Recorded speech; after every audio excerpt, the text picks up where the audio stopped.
Nick, it's been something I've been looking forward to have this chat with you.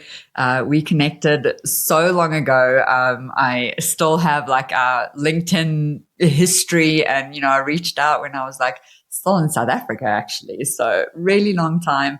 And I'm so excited to have you on the show today. So for those people listening that have never met you, tell us a little bit about you. Thank you. So I'm Nick Shackleton-Jones. I'm author of a book called How People Learn. And as we'll get into, I guess, I started my career as a psychology lecturer. That was my first kind of proper job. And then I went on to do a whole bunch of very different things.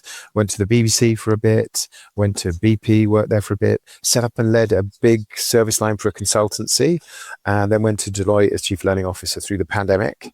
And now I run my own business. So yeah, that's kind of me. Yeah, wow, that is a nutshell, but we are going to to open that nut, so to speak. So we are going to get into it. All right. So always my favorite part of the show is going back in time to young you. So you did say you were a psychology lecturer. Is that what you call it? Because sometimes it's a psychology professor or something like that. But did you do any other work in your childhood? I always say, what was that first, and you're from the UK, so what was that first pound you ever earned, that first taste of independence?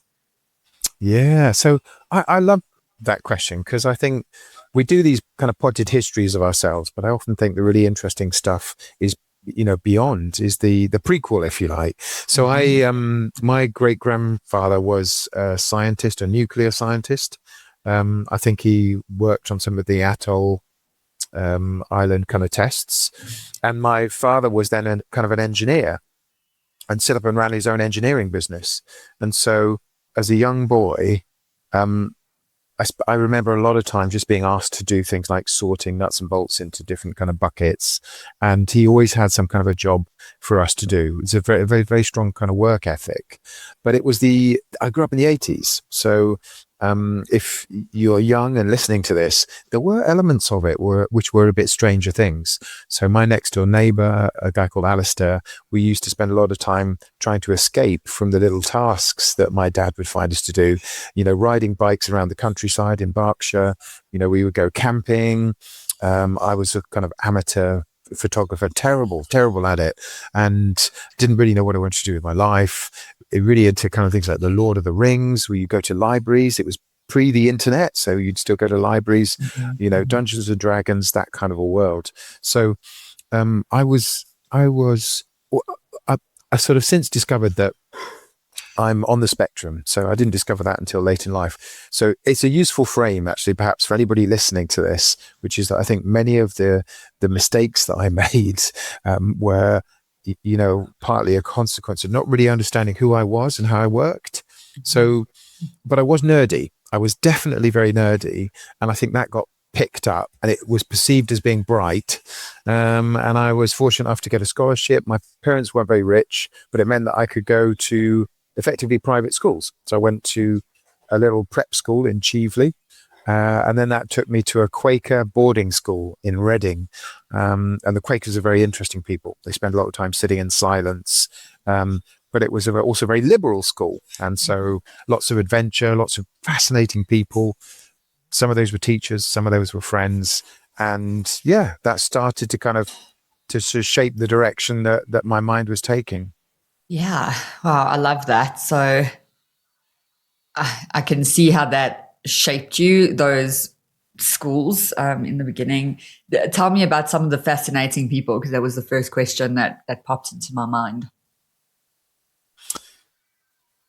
Well, I think if I think of a couple, I have kind of a maths teacher who at various points, he had this sort of giant jar of aniseed balls. And if it was somebody's birthday, he would hand out these aniseed balls to everybody in the class. And we sort of cottoned on to this. And so we would pretend that it was somebody's birthday. And he sort of knew that we were playing this game. And he would say, "Oh, are you sure? I thought he had a birthday a couple of months back." And we'd say, "Oh, no. And so it was just he was a delightfully charming person, and he just really enjoyed what he did. And I think that's part of what gets passed down. But the other thing was your friends. I think many people remember friends from school. And one of the things about boarding school is they tend to attract international students. So for me, that was one of the most wonderful learning points, was learning the value of difference, in essence, that I learned the most from people who were very different to me. So I enjoyed a really rich kind of mix of friends who brought different perspectives, who were international. And I think that created this kind of appetite for difference and for adventure, I guess. And so I went straight from school. I did a trip to Sweden for several months. And I went, that was my first kind of post-18 thing. And I went to a Swedish school for a few months. And that was my first flight abroad as well. So Wow. fantastically exciting. Yeah. And then I came back and went to university, studied philosophy and psychology. Yeah. A complete 180 to what my parent, my dad is interested in mechanics. But I think part of the reason for studying that was I didn't really understand people, and my social awkwardness had become a problem that I sort of wanted to try and solve.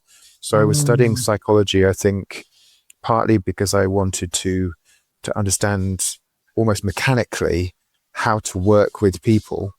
And I couldn't understand the point of doing anything in life if you didn't know what it was all about, if you didn't know the meaning of it. So psychology was going to help me decode people and how they worked. And the philosophy was going to tell me what was important to do in life. So that's, that's where I went. Oh, yeah. And I know you speak about that a lot, this, early schooling, early education of yours, and how it's truly shaped who you are, how you approach everything. And I also actually studied psychology and organizational psychology, but philosophy was one of the things, and I thoroughly enjoyed that. And I love how you phrased that, where you wanted to understand almost mechanically how people work, and even to unpack yourself, right? So, during that time, and then you said you became a lecturer. So how did that flow into one another? What's that story? Well, I did lots of odd jobs because of this work ethic that my father had.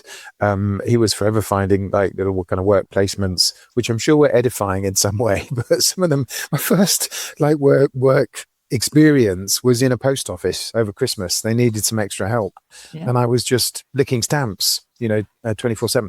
But the person who was more experienced there was not licking the stamps. They were using this little wet pad to wet the stamps, and they didn't point out why they were doing this. And after 2 days of licking stamps, I had nosebleeds. I had the most kind of severe headaches I can ever remember. And I guess I just kind of poisoned myself. And so I did that for a bit, not very long. And then I did a stint at McDonald's, I think, immediately after my A-levels, and sort of had a glimpse of that world. And I found that some of the most depressing and soul-destroying experiences, I think, as a young person. And then I worked in a concrete works in Wales, because, half of my family were Welsh. So I worked at Albion Concrete in Llangadog. And, that was just wild. And then it was after having my first proper job, I did very well out of university. And it came as a shock to me, as it does to many students, that you don't automatically get a job. You're good, got a good degree. And so I spent a year unemployed. It was quite a miserable time. I also got married. This was after I think I'd done my master's, and I had a daughter, and I found myself well educated and, just on benefits. That was a super tough time. So I was applying for anything. And this was a time where you'd buy like the Times educational supplement and look, there wasn't the internet wasn't really a big thing then. You'd write a letter, apply for jobs. But I remember somebody offering me a job as a teacher, and I said, "What's the salary?"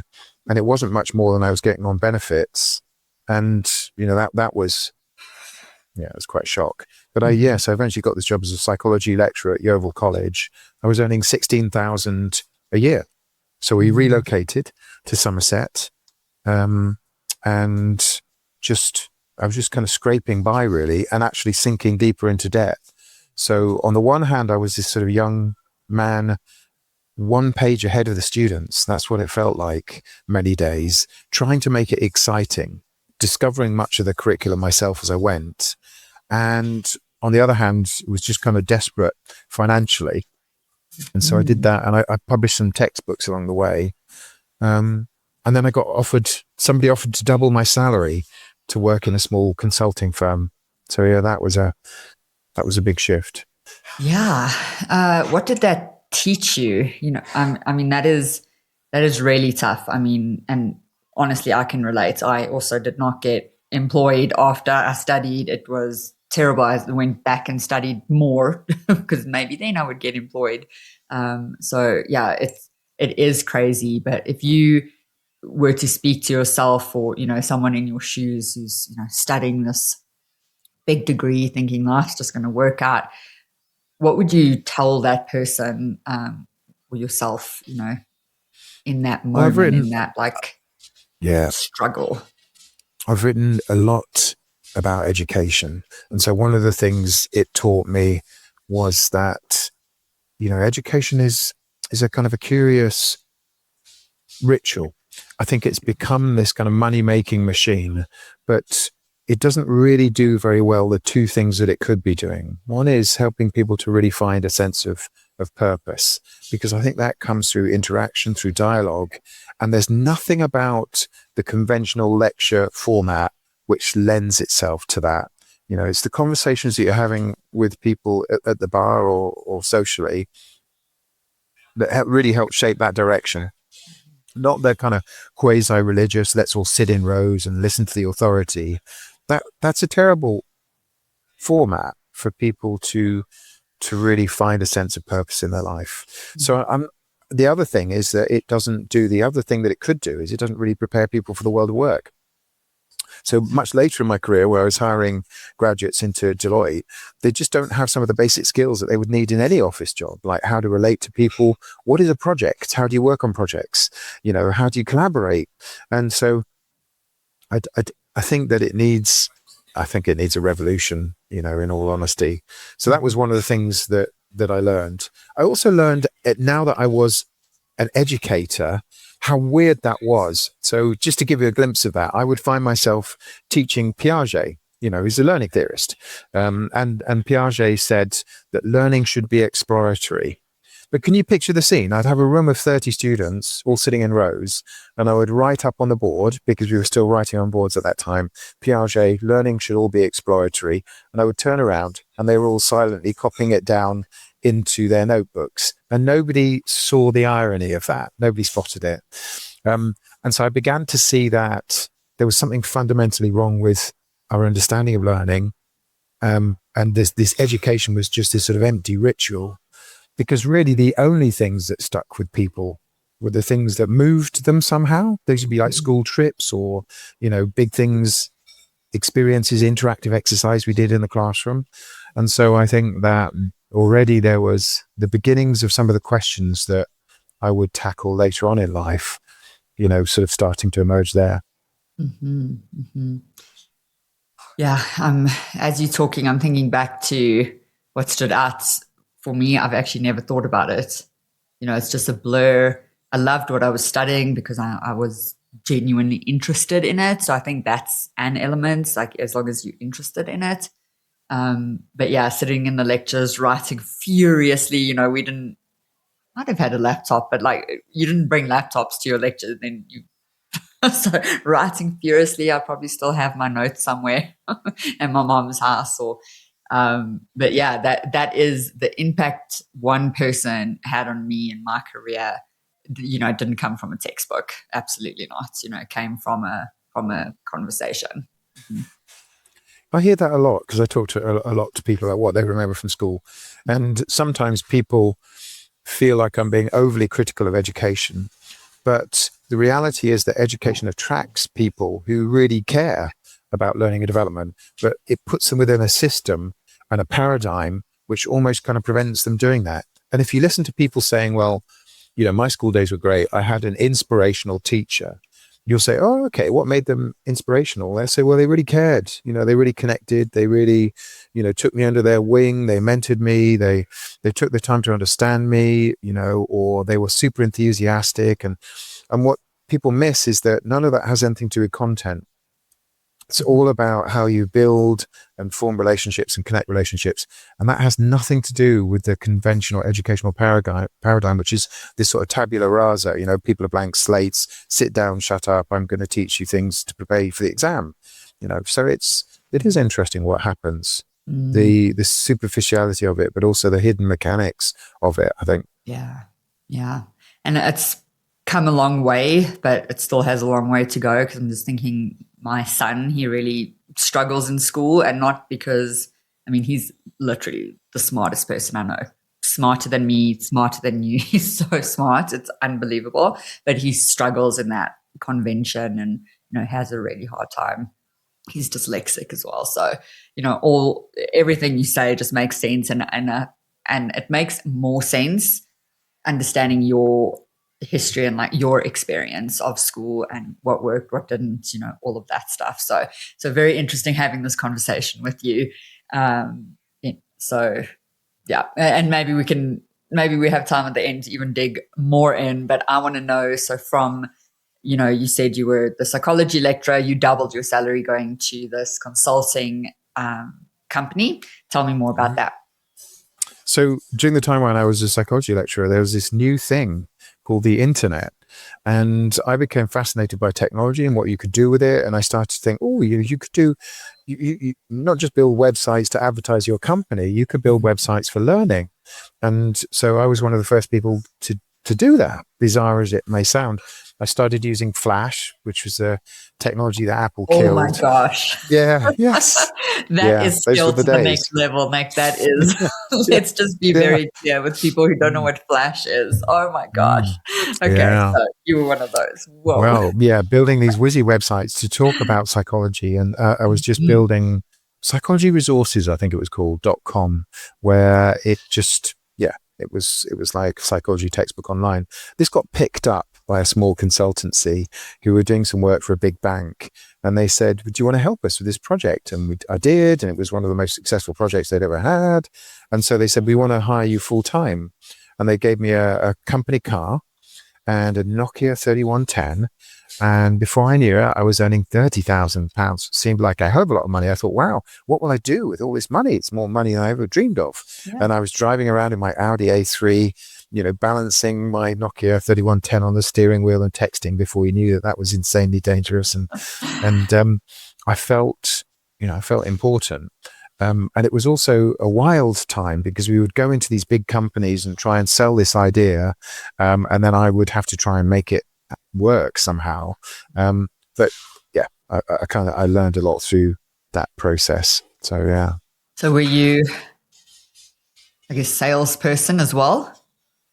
Well, there were only, it was a small consultancy. There might only have been about 8 of us. And so that meant that you had to do everything. You had to come up with the idea of what you were going to sell, put that in a so-called kind of proposition, a proposal, or a document, a PowerPoint, and then you'd go and you'd pitch that. And I remember doing some pitches to some people who'd be driving up and down the country, pitching to rather, it always struck me as very sober kind of business people. And then sometimes, they would go for these ideas and then you might have to build it if it was a digital thing, or you would deliver it face to face. It was a training course. So yeah, that was the kind of the whole thing end to end. Yeah. And then you said you learned a lot there. Share something that must have been I learned a huge amount about Flash. So I had to teach myself. I was kind of self-taught to program and build stuff in Flash. I guess I began to learn about business and, how strange business people were. We were a very kind of playful little consultancy. And as I said, we'd meet with people who they expected you to be, very self-serious. And yeah, that was something. I also remember one particular catastrophic presentation that we gave where we went to, it was a big airline and we were pitching this leadership program that we were going to build for them. We plugged the laptop in to do the presentation and there was a small bang and the laptop somehow exploded and started smoking. And that was it. We couldn't deliver the presentation. We all sat very miserably in the car on the way back, and they'd said that they would reschedule it, but that never really happened. And No. I just think, oh, that was awful. So yeah.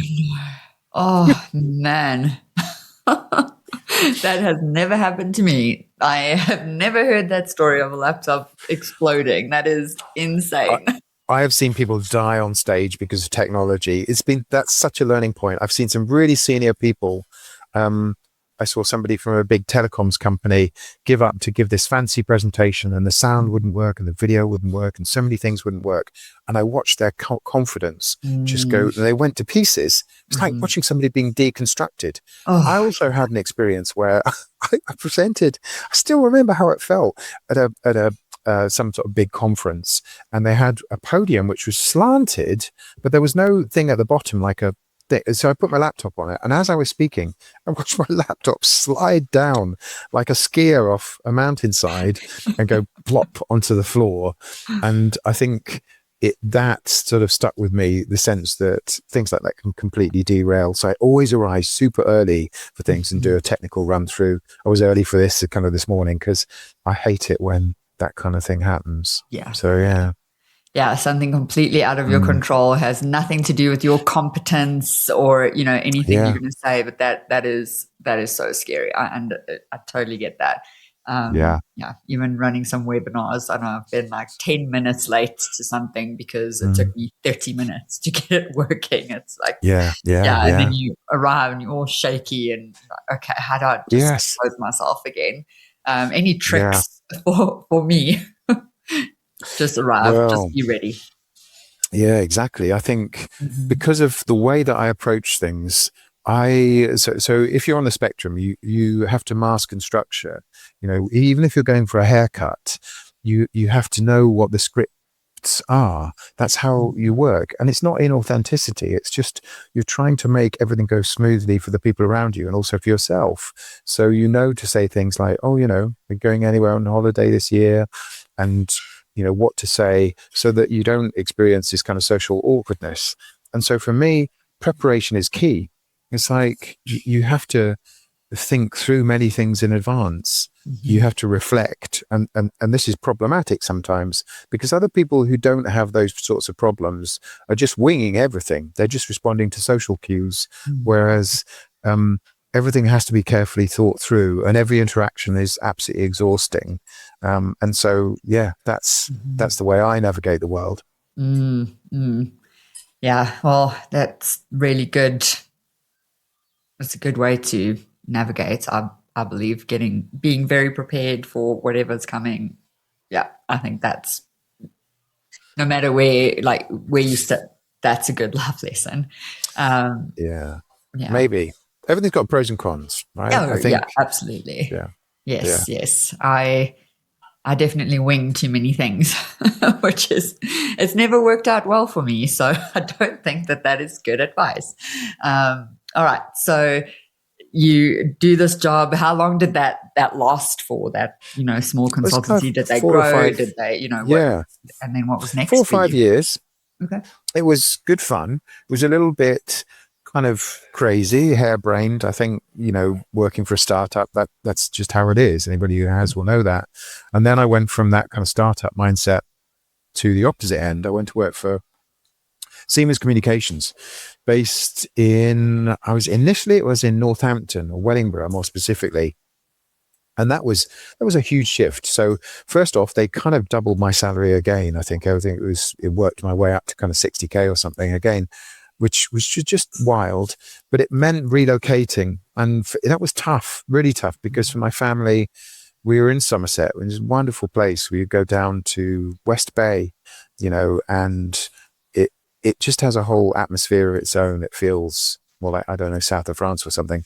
And then moving up to Northampton and Wellingborough, which was relentlessly kind of dreary and industrial, it just felt tough.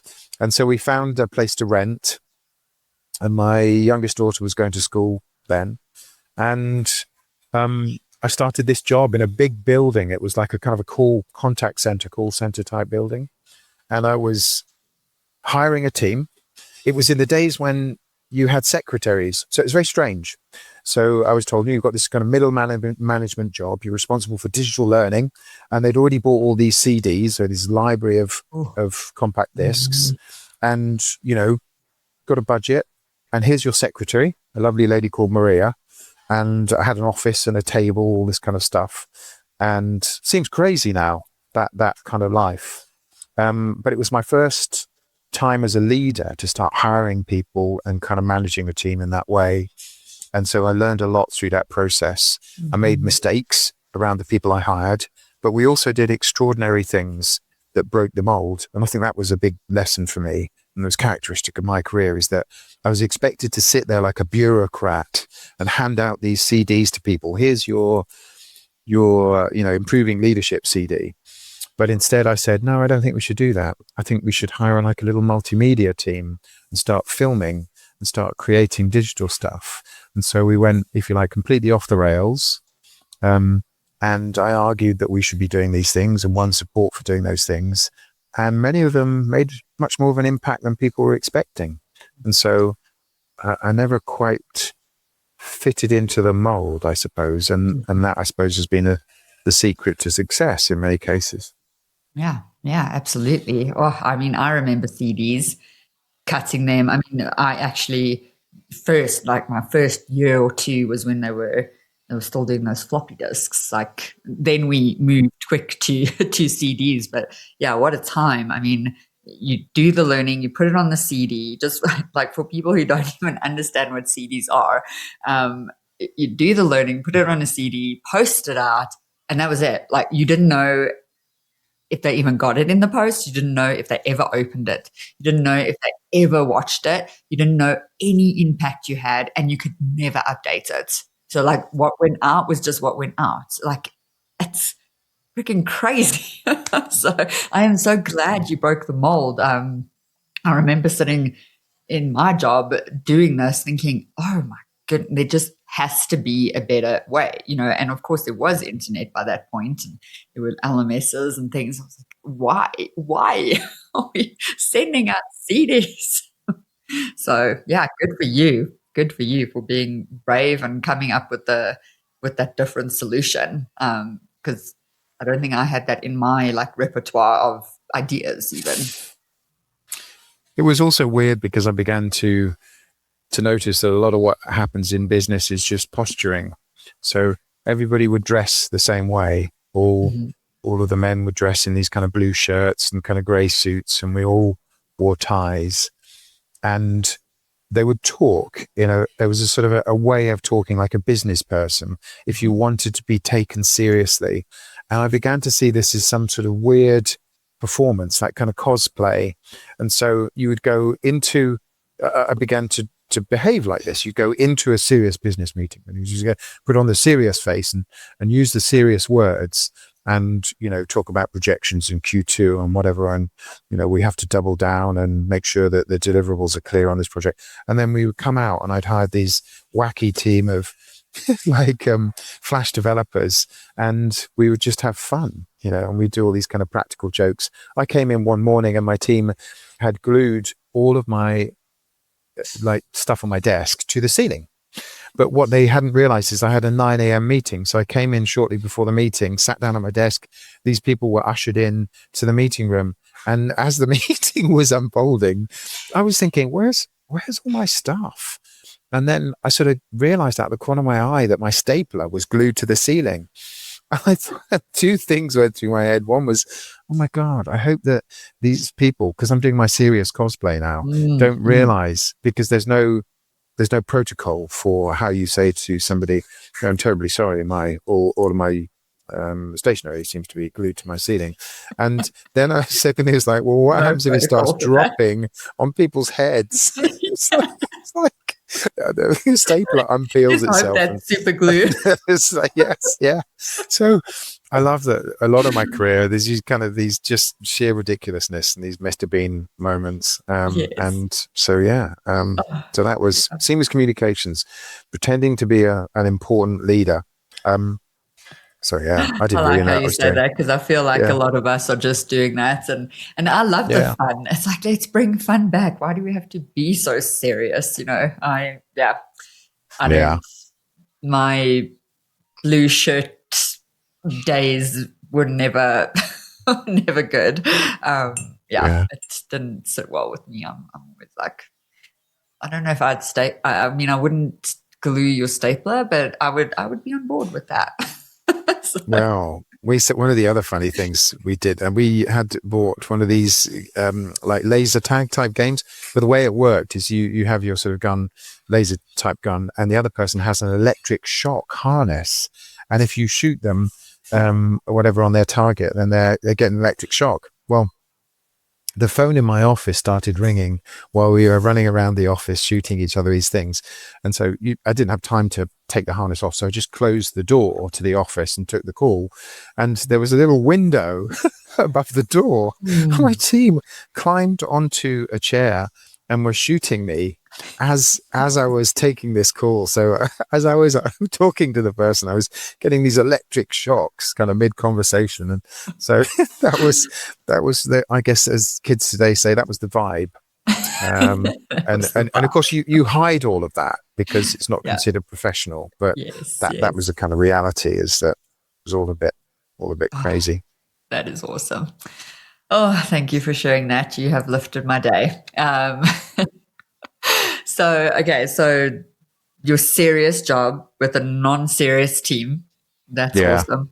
And then what was next? Like let's kind of fast forward because I want to get to, the meat of what you do now. So from Yeah. there, I know there was BP, Deloitte.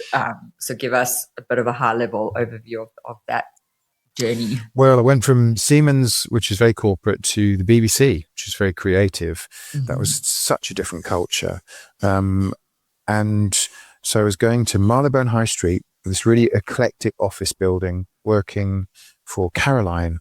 And it was just wild. I inherited a team there, which was, it had some extraordinary people in, some very curious people in, and the whole culture was strange. So everything about the BBC was very posh. So although they emphasized diversity, you had to come across as being posh and creative. That's what really got you places. Mm-hmm. So it changed the way that I spoke. It was very image conscious. So you wouldn't do anything which you thought might make it into the Daily Mail. And at the time, the way that I was commuting I was still living in Northampton. So I was commuting down from Northampton on the train. And then there was a BBC bus, and I jogged to get to the point where I get the bus. So I was running in and getting a bit of exercise. But I do remember one time I turned up on a Monday morning, and I'd normally kept my work trousers in the office, but I'd forgotten to do this. So I was just in my jogging shorts, and I had a meeting with an important BBC exec first thing. And there was a little changing room, and somebody who also jogged or cycled in, because that was a very BBC thing to do, had hung up their trousers. And I thought, well, maybe it's okay for me to just borrow their trousers for this meeting. Of course, it's not okay. What was I thinking? So I put this person's trousers on, and they were like 2 sizes too small, which made me walk in this very kind of odd way. And then as I was going to this meeting, this awful thought crossed my mind is, what if I turn up and this exec says, well, I'm terribly sorry, I'm just in my shorts. Some absolute bounder has stolen my trousers. And I was there, what is the protocol for then exchanging? You're saying, Again, Nick, no terribly, that's protocol for me. It was this. a kind of, yeah. So No what would I protocol. say? I say, oh, please take your trousers back, kind of disrobe there and then. I said, but it's just for that. That's fortunately, that did not happen. But I think I've survived corporate life by doing these sort of weird things. I never talk about this, by the way, but I think the other thing I used to do, because I was into technology, is I discovered that you could hack into printers and change the messaging on the printer. So I would sit near a printer and I would change the messaging so that instead of saying, click the green button to print A4, it said, feed me a kitten. So I did this. I hacked into the printers to feed me a kitten, and then watched all these people coming up to print and reading this message. Or like, it would say, "I've been possessed by the devil," and this would be quite disconcerting to people when technology was still like relatively new thing. But I want to talk about serious stuff, because we're serious people as well. And so one of the things I learned at the BBC, it was ridiculous what we were doing. This is what I learned in learning. So you should take some content and build it into an e-learning module. But I was working alongside these extraordinary creative digital people who were doing audience research and service design and multimedia platforms. I thought, why aren't we doing that in learning? Why don't we take the time to understand our audience? As that was a central theme for the BBC, which is really the audience at the heart of everything you do. But what we were doing with learning people was nothing like that. We were just saying, here you go, here's your module, shut up, sit down, here's your course. And it struck me as radically dysfunctional in what we were doing. And that helped me at the time. And those techniques and tools became integrated into the process that I developed, 5DI, which is how do you do human-centered learning design. So that's kind of the boring bit in the sense of the story, but also quite important, I think, from a professional perspective. Yeah, absolutely. Thanks for jumping in there, because I feel like we can learn so much from other functions, other industries, whatever they're doing, bringing it in, just making it more human. Yeah, absolutely. I mean, that is so good that you noticed that and created something. I think it's just helping our industry a lot, and just doing better for people, understanding that, the audience, and, not to be cliched, but I definitely consider my learners to be my customers. And that is, definitely my mindset and how I approach everything. And I think it makes a huge difference. So yeah. And I'm sure I've learned from you along the way. So I might be just stealing your stuff. I don't know. Yeah. Ideas are free. Yeah. We need to take what works and just move forward. So yeah, awesome. Yeah. So BBC, so that's the lesson there. Anything else you want to share, or like you want to move on to your next well phase? I think I was always a bit of an oddball. I was always kind of pretending to be serious, but I was very passionate about, I think, learning and how we could improve things. I worked with some extraordinary people. Denzel springs to mind. We rebuilt and redesigned the entire learning management system. He frankly just coded it from the ground up. Did extraordinary things. I learned about the importance of optics and impression management. So I would sit in meetings where the 3 or 4 of us were doing these enormous bits of work, like completely, as I say, rebuilding the learning management system. And I would have 10 minutes to present on that.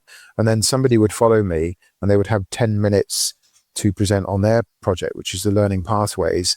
And I eventually twigged that all they were doing was shuffling the names of courses on a spreadsheet. But the perception was that those two things were equally significant and involving of work and so on. And I learned that a lot of what happens in business is not just the work that you do, but how you present that work to the people around you. And that you can go wrong in 2 ways. You can do a lot of work, but not be successful at marketing and presenting it. But equally, you can be all, polish. You can just be doing very little, as I think a lot of people in business are, and actually just in managing your impression and your relationships with people. And I think I was the wrong side of the line. This is what I realized, was that I was all about the work, and I just assumed that the work would speak for itself, and it doesn't. You have to market yourself. You have to sell your story. You have to manage the optics. You have to build your brand, as they say. And that I learned was part of the game. Yeah, that is what I speak on. I cannot emphasize that enough. That is so good that you called that out, because I was exactly the same. I worked so hard and I did such good work, but no one knew. No one knew a thing. Now I speak about that a lot, is you have to, no one else is going to shout about your value. No one else. It's got to be you. So yeah. And then don't go to the other extreme of having the shiny, nothingness, actually add value. Yeah. Yeah. And I agree. I've never actually thought about the other side of it. It's just so far removed from what I do. I've never even thought about it, but you're spot on. Yeah, I'm taking that away. Okay. So I moved from the next. BBC back to BP. BP was weird because BBC had a surfeit of creativity but no money, and BP by contrast had loads of money but almost no creativity. But it meant that I was able to hire a significantly sized team at BP and do all manner of projects that were wildly ambitious. We completely redesigned the induction program. We basically invented new ways of doing digital learning, which still echo through kind of the industry today. I developed and published this kind of 5DI approach to human-centered design. But we also had a lot of fun, I think, along the way. And as a team, I was given a budget to develop my team. And so I took great delight in constantly coming up with new and wild things that we could do for team development. So we did the obvious things like cookery.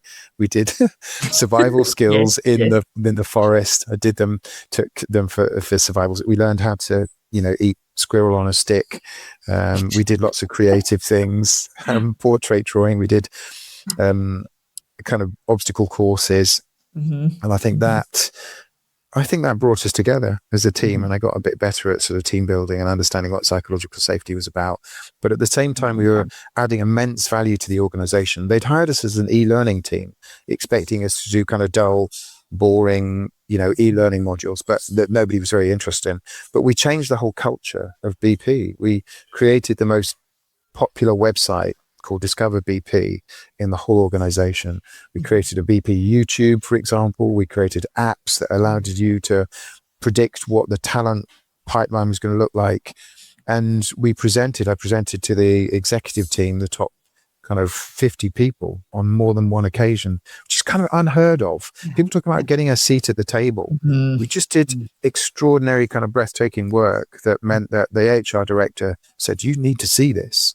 You need to have a look at what this team are doing.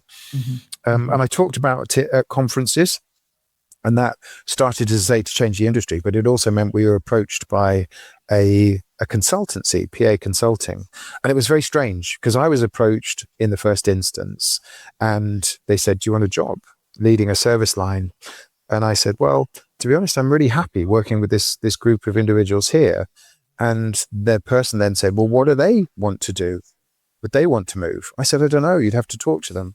So we did this thing that's kind of unheard of, where this consultancy had individual conversations with everybody in the team, and everybody knew this was happening.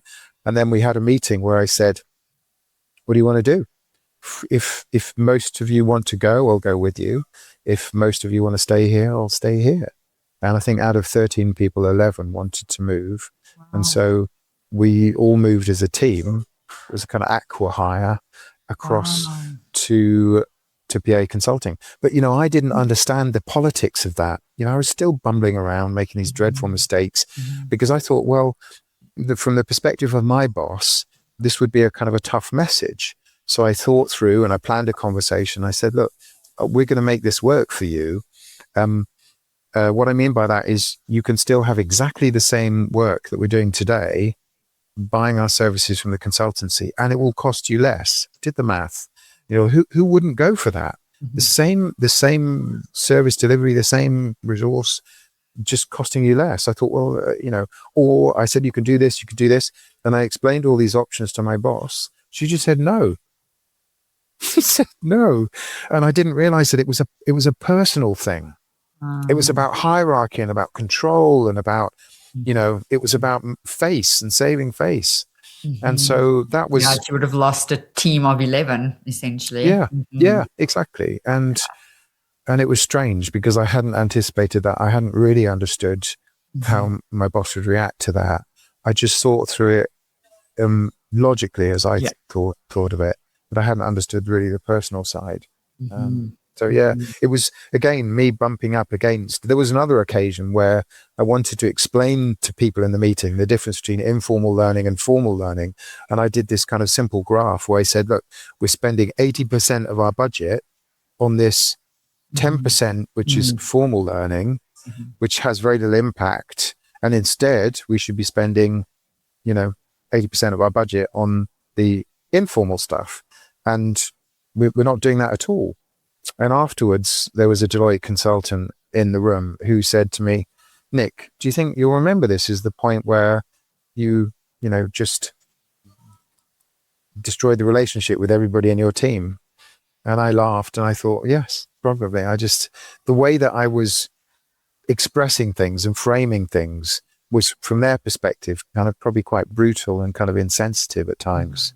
And so that was a kind of mistake which continued, I think, to follow me into my sort of 40s, really. Still does today, I think. Yeah. I relate to that so much. I do the same thing. And in hindsight, I'm like, but what happened there? It just makes complete sense. Because even as you're talking about that, I had that in one of my interviews for a promotion in the company. And I was saying, we're really good at this 10%. And what I would focus on is the other 90. And I did not get that promotion. So, luckily it was just two people in the room and I didn't kind of ruin a whole team dynamic, but I did not get that promotion at all. Yeah. Wild. Anyway, so let's move on. we can talk about that probably all day. So, okay. And I know you did your, PA, is it PA consulting? PA consulting. Yeah. PA consulting. Yeah. And then that led into your Deloitte position. Yeah. So PA consulting was wild because everything at BP, as you can imagine, very systematic. If you were designing a program, it would take several months. You go through governance stages, all this kind of stuff. I was immediately put on a project, day 3 of my induction at PA consulting, told to get on a train, go up, fix this customer service problem for this big insurance company. It was just a political nightmare, infighting, people refusing to sit in the same room. And they'd organized this big get together, like 50 people together in a room to thrash out, what they were going to do about this problem. And I'd been invited along as an observer. And I remember this with crystal clarity because the emotions etch the memories into your mind. I was standing outside the room just getting a coffee at the machine, and a senior client came up and said, what do you think about this meeting? I said, well, I'm really looking forward to it. I'd like to understand the dynamic and how we can contribute. And the person said, yeah, we thought you could lead it. So with 5 minutes to go, no preparation whatsoever, 50 of the most fractious people. And it was like, I think I'm going to have to run from the building and move to another country and change my name. Everything's like the blood drained out of my system. But what I learned from that experience is that preparation that I love to do is not always necessary. If you can get people talking in the right way, then there's a value to be found. So yeah, we did lots of extraordinary work at PA, worked all around the world, wild projects in different parts, worked for the United Nations, went to New York and back. I published How People Learn, which has since, I think, become, one of the most popular, I guess, books in the learning industry. And that I also realized once you published a book, people think that you are important, bizarrely. So that helped kind of boost my career. And I was, hired as a chief learning officer in the UK. The actual title was something like Director of Learning and Talent, but effectively nobody knows what that means. So it was kind of the chief learning officer role in the UK. And I joined the day before the pandemic. And that was absolutely a crushing experience because I turned up on day 1. I was the only person in the building. I thought, like many of us did, that this would all blow over in a couple of weeks. Yeah, of course. I didn't actually meet my team. I had 80-something people in my team. I didn't actually meet them for 18 months. And so I did most of the role remotely for most of the time. I was only there a couple of years. And I guess the difficult thing about it, because, you asked for this I guess the honest story was that, like many jobs, you were hired to do one thing, but it turns out to be another thing, especially at senior level. So I thought I was going to be doing innovation. The truth was I was the opposite to my predecessor. My predecessor was a very directive leader and very conventional, I would say, in their approach. And I was hired with that in mind, I think, to bring the opposite, to be very unconventional, innovative. And I like to delegate and give people autonomy. But what I saw was that for many people, that makes their life really difficult because they don't really like that kind of leadership. As somebody who is a directive leader, tends to hire people who like being sort of told very explicitly what to do. And it was very unsettling for people, I think, my kind of leadership. We did achieve great things along the way. We won a gold award for the redesign of the induction program, all kinds of stuff. But I was also then asked to do this major transformation, which was almost comically bad.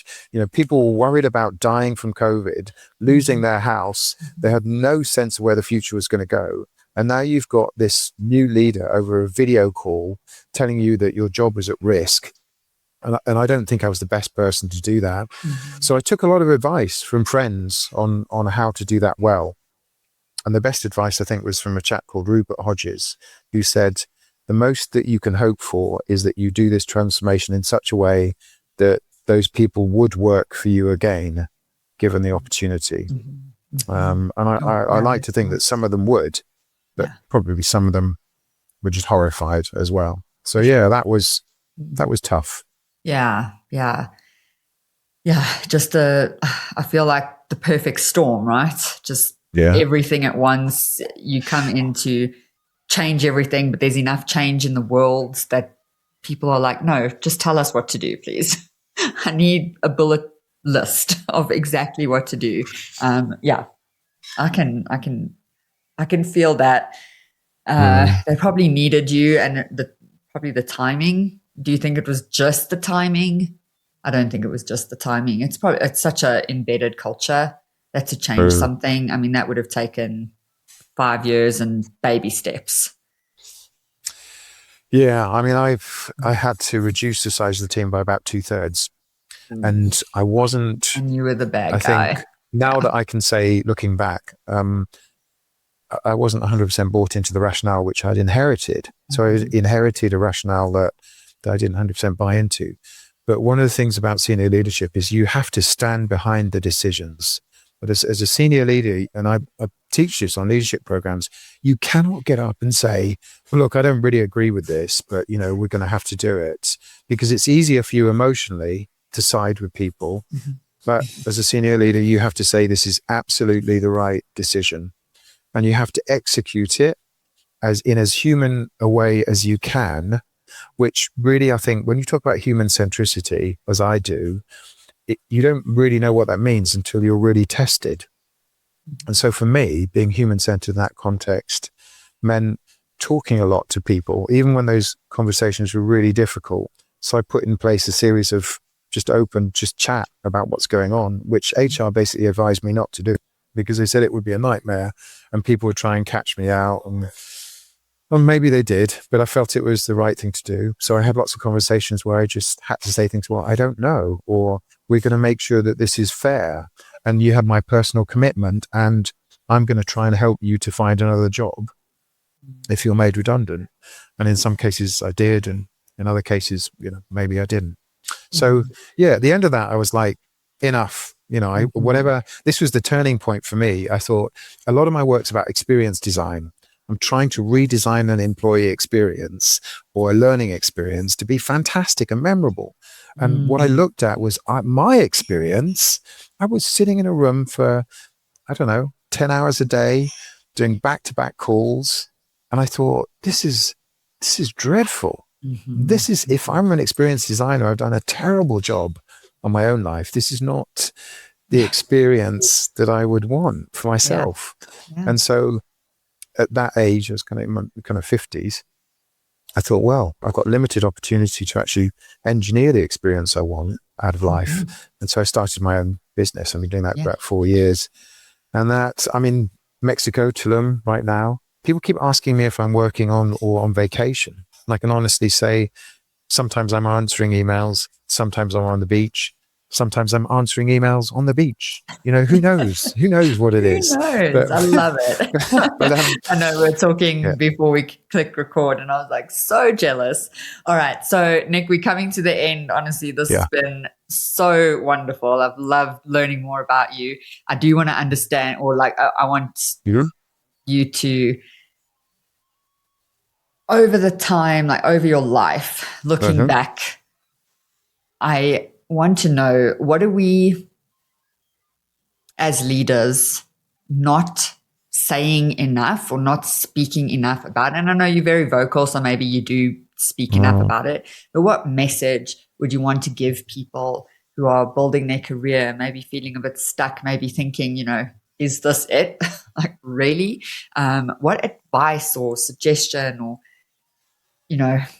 hindsight, something that you would give to those people? What would you say? Well, thank you for the opportunity. I do, as you say, I talk a lot about leadership. That's partly because I spend a lot of time analyzing what leaders are doing and building programs that are supposed to address that.